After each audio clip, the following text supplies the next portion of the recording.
the top floor, that condition of the stairs upstairs where we started this whole bit, that was the same down here as it was upstairs.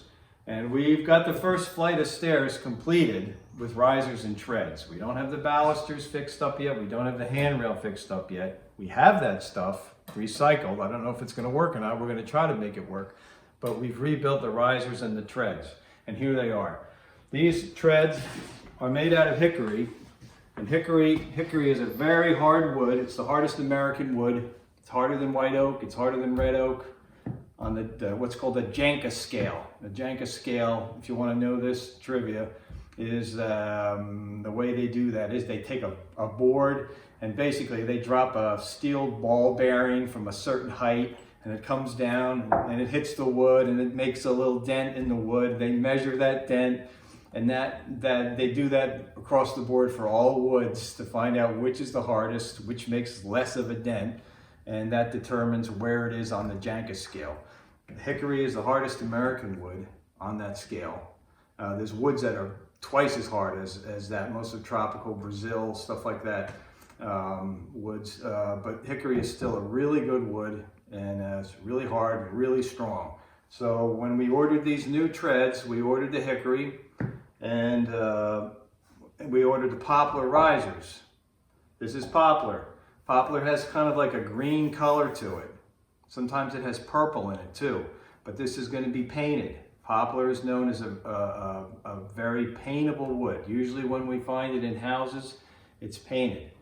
And usually on the first floor of a lot of houses, to bring the quality of the house up, they would go with poplar on the first floor for all the trim and baseboards, and then use pine on the other floors for if everything was going to be painted. But you'll get you'll get a better paint job on poplar. Because it takes paint well. So Andrew's going to paint these risers and he's going to polyurethane these treads when we're all done. So we finished this first run of stairs, and the way we did it, we started just like we're going to start the other. We're going to tear things out and we're going to start from the bottom up. These risers go in. When we take the risers and treads off, we'll take a few off at a time.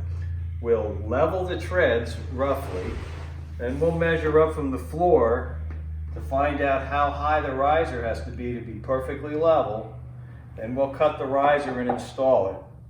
Then we'll put a tread on top of that. We'll try to notch it into the old stair skirt like we did here, and notch it in here. And we use a really good polyurethane glue on all these joints, and then we nail it. A couple other little idiosyncrasies we do is we try to make cuts like where this connection is right here. When we cut this poplar piece, we'll put like a 5-degree bevel on that. In other words, we'll cut it like that so that this lead edge sits right on top of that hickory tread. So, and then when we glue this down, we'll run a little bead of glue rather, here, the whole length behind there, and set it down right on the glue so it picks up some of that glue. And that little pocket of air allows the glue to live back there and takes the squeaks out, makes it better.